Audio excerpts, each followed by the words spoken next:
The night was still. No sound of markets, no music from radios, no echo of voices. But under that silence, something darker moved. At 3:47 a.m., 48 trucks rolled across a dirt track near Canaliba in Burkina Faso. Their headlights were off. Their license plates had been stripped. And what they carried was not grain, not medicine, but $700 million in hidden steel. Under tarpaulins marked agricultural tools lay crates of assault rifles, grenade launchers, encrypted radios, and high explosives. It was not a declaration of war. It was colder than that. It was a plot, a silent attempt to suffocate a nation before a single bullet was fired. In the command room of Ouagadougou, Captain Ibrahim Traoré received the call. Calm, steady, he gave the order. Scramble the drones. Send the commandos. Intercept them. Not one round must go astray. His words cut through the room. Soldiers moved. UAVs lifted into the night. Within minutes, the convoy was trapped at a junction. Not a shot was fired. Drivers froze. The truth was uncovered by torchlight. AK-47s glinted in the dark. RPG launchers rested in oilcloth. Pouches of ammunition piled like sacks of grain. It was not smuggling for profit. It was mobilization. A rolling armory, disguised as aid, designed to ignite chaos. And in that moment, a question hung heavy in the air. Who had the power to move such weapons invisibly across borders? Who wanted Burkina Faso to fall before dawn? My friends, this story is more than a headline. It is a hinge in history.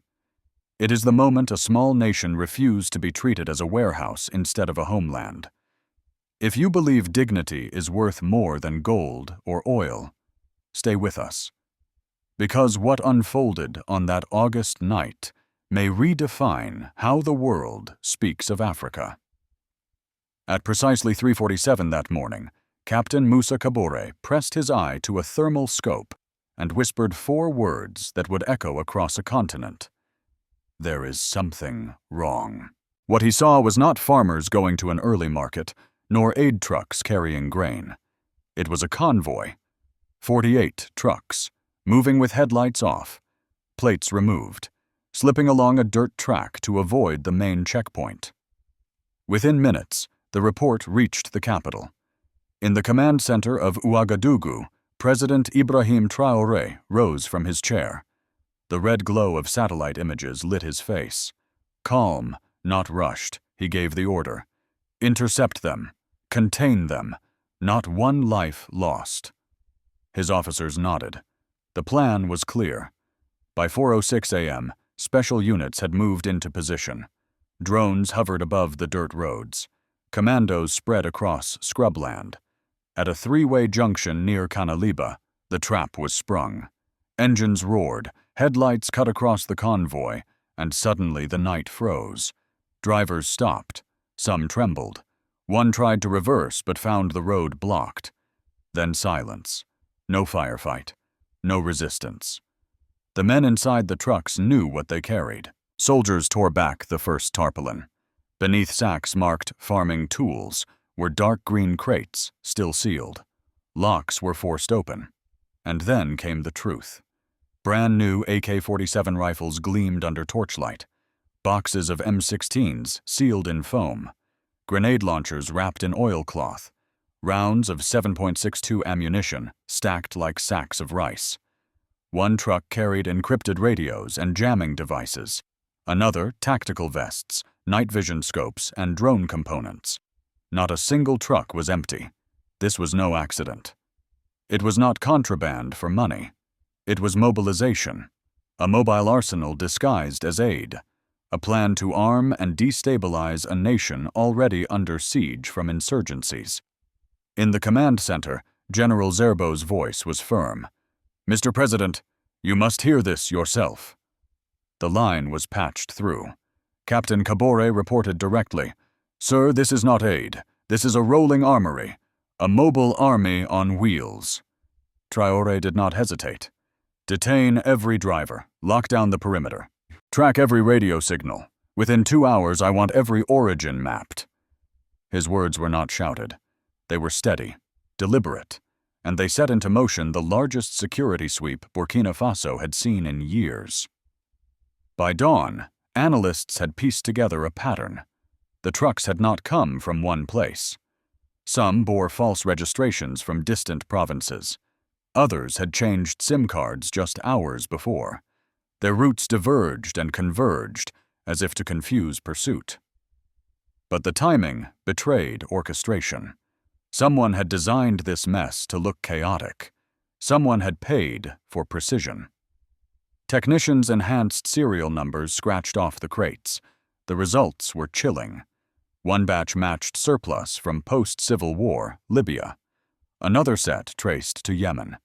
But the most disturbing discovery came from pristine boxes stamped faintly with codes from factories under NATO oversight in southern Europe. The question cut through the air like a knife. Who had the power to move such weapons invisibly across borders? And why target Burkina Faso first? The value was staggering.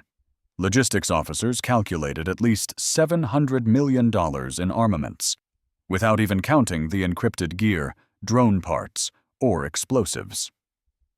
This was not smuggling for crime lords. It was a decision made far beyond Burkina Faso's borders. A decision to destabilize, to remove, to replace. As dawn broke, the convoy was no longer just a line of trucks. It was evidence.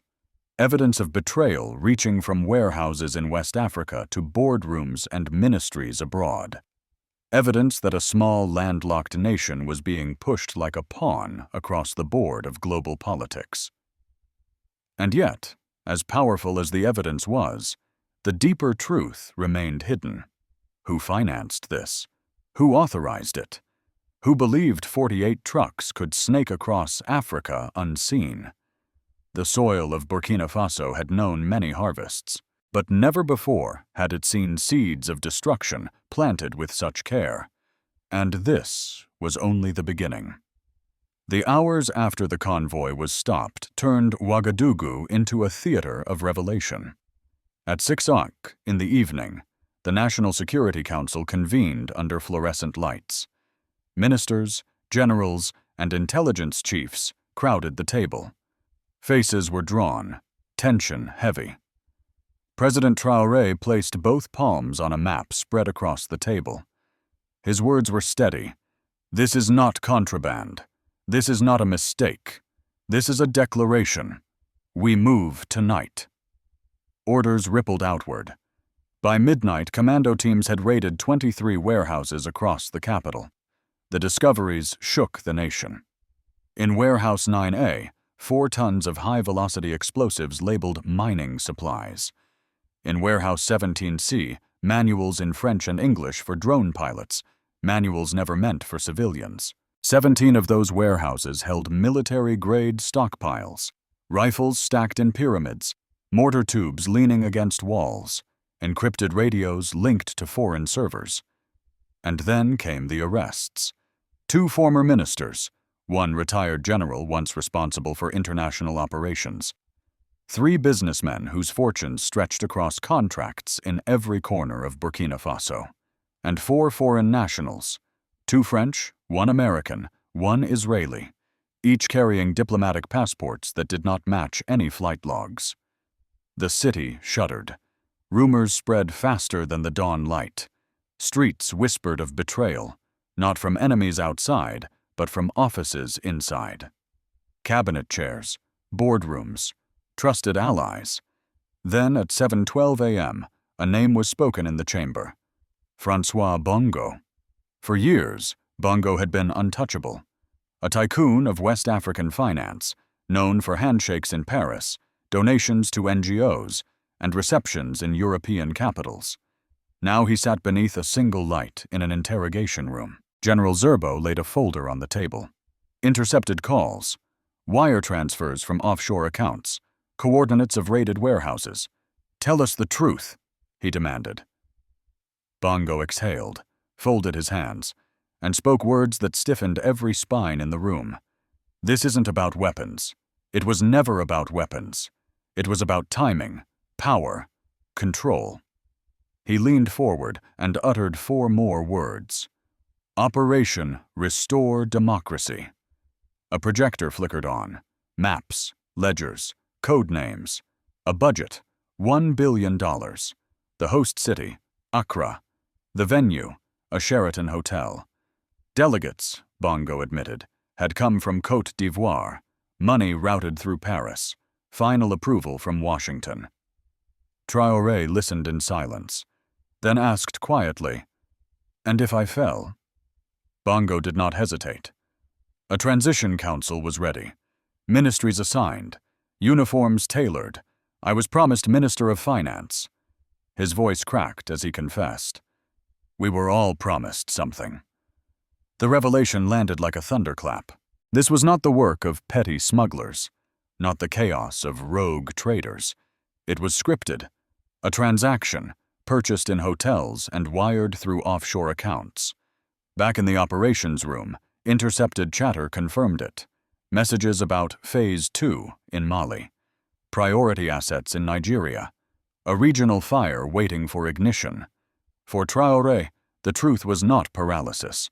It was propulsion. He ordered every satellite archive reviewed, every warehouse searched, every shadow confronted.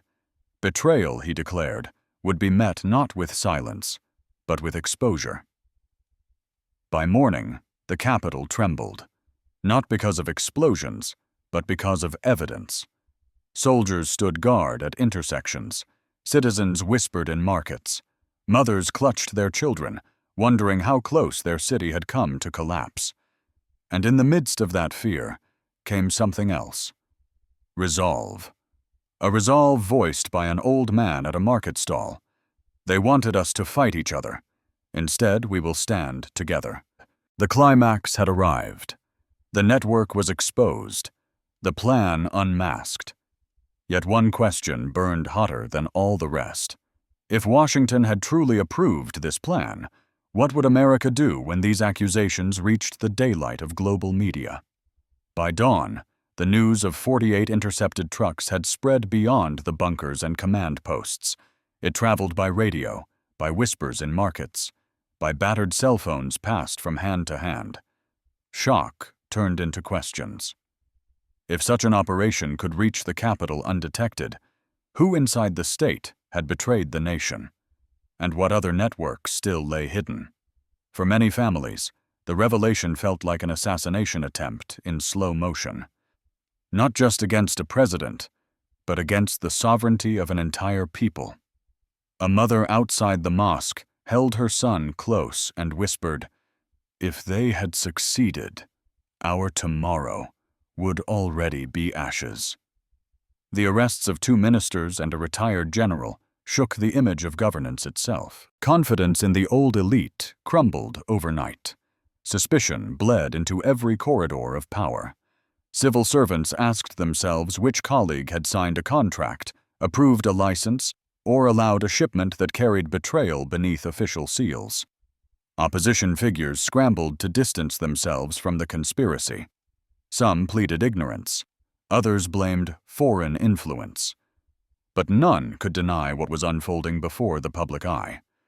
For the first time in decades, betrayal had been dragged out of whispers and placed in the daylight of evidence. And then came the act that turned crisis into symbol. In the heart of Independence Square, engineers built a towering furnace. Before cameras, before tens of thousands, President Traoré lifted the very first AK-47 seized from Truck 1. Without hesitation, he cast it into the fire. Sparks burst upward. Metal screamed as it melted. His words cut the air. They wanted war. We will give them schools. One by one, rifles, grenade launchers, and mortar tubes vanished into the blaze. Engineers poured the molten steel into molds, not for bullets, but for bells. Bells that would hang in 100 new schools, 50 clinics, and across 1,000 kilometers of irrigation projects. The gesture was more than theater. It was a blueprint. By turning the machinery of destruction into the instruments of learning, Traore declared that dignity would not be negotiated in hotel corridors or offshore accounts. It would be forged in fire, placed into the hands of children holding schoolbooks instead of rifles. The impact was immediate. Teachers pledged to add the story of the 48 trucks into their curricula, teaching it as a new Independence Day.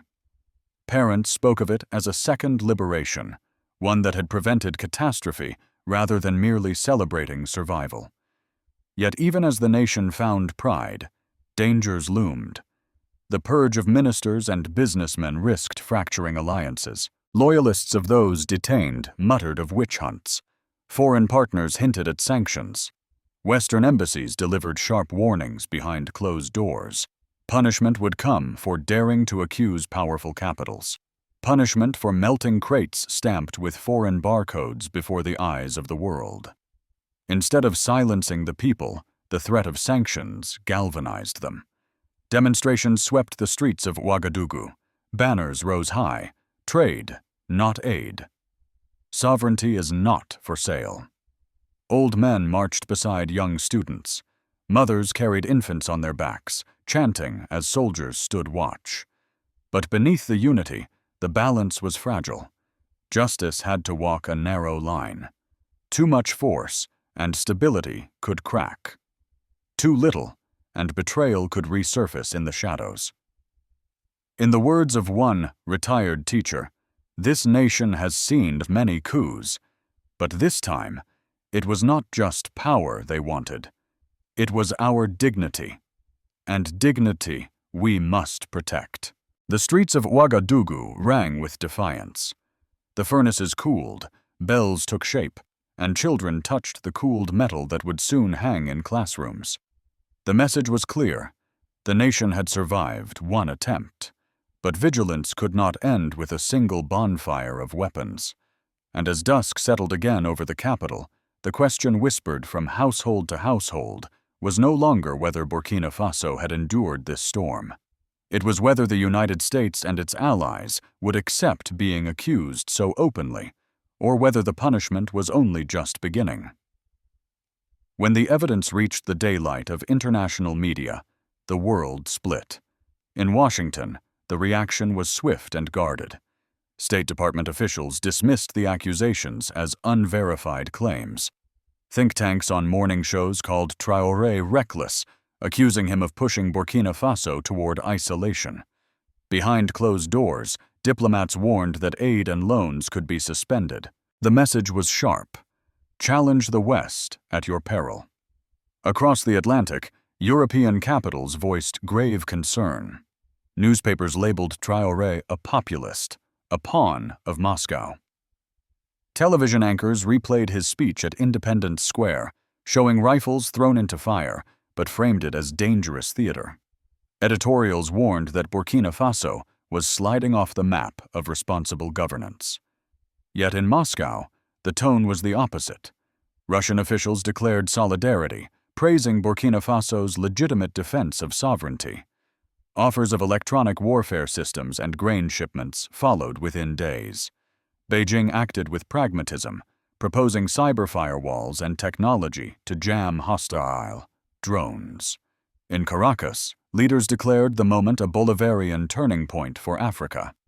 They melt rifles into school bells, one Venezuelan minister said, while others try to melt dignity into debt.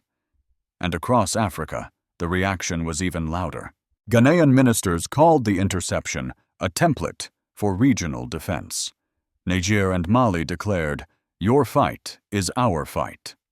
In South Africa, leaders said that when children ask what victory looks like, they should be shown the day Burkina Faso turned weapons into classrooms. Global media could not resist the imagery. Footage of rifles melting into bells ran on endless loops. Headlines read, "Weapons into classrooms, betrayal into dignity." The symbolism was undeniable, but for all the applause in some corners and condemnation in others, one reality remained. A small, landlocked nation had named powerful capitals as the architects of its betrayal, and history had taught the world a hard lesson. Powers accused in daylight rarely forgive. The question now pressed heavily on every foreign desk and embassy. Would Burkina Faso's defiance spark a new Sahel coalition, or trigger a storm of sanctions that could strangle its fragile independence?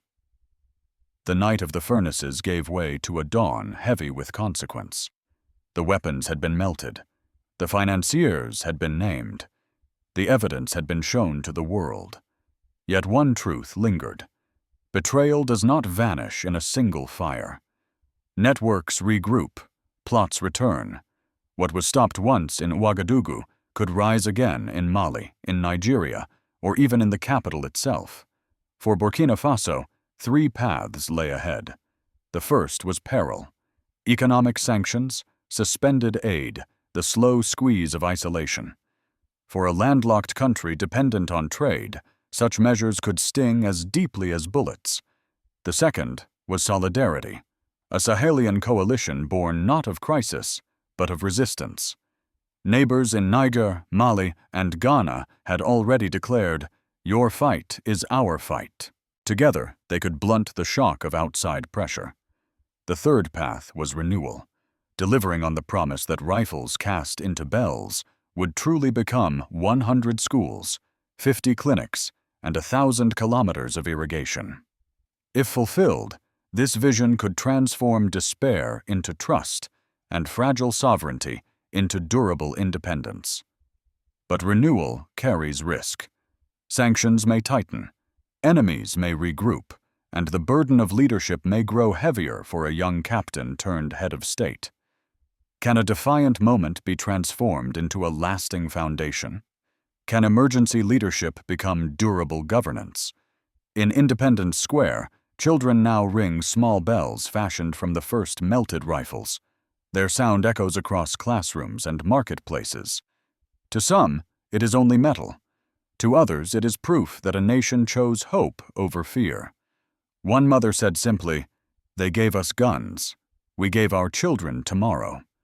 And now the question passes to us. Is Ibrahim Traoré the hope Africa has waited for, or the danger foreign powers fear most? If you believe dignity cannot be bought, share this story. If you believe the next generation deserves books, not bullets, leave your thoughts below. If you believe silence is more dangerous than sanctions, carry this story forward. Because independence is never gifted, it is guarded. And as the bells ring across Ouagadougou, one question remains. If Burkina Faso can turn an arsenal into classrooms, what stops the rest of Africa from doing the same?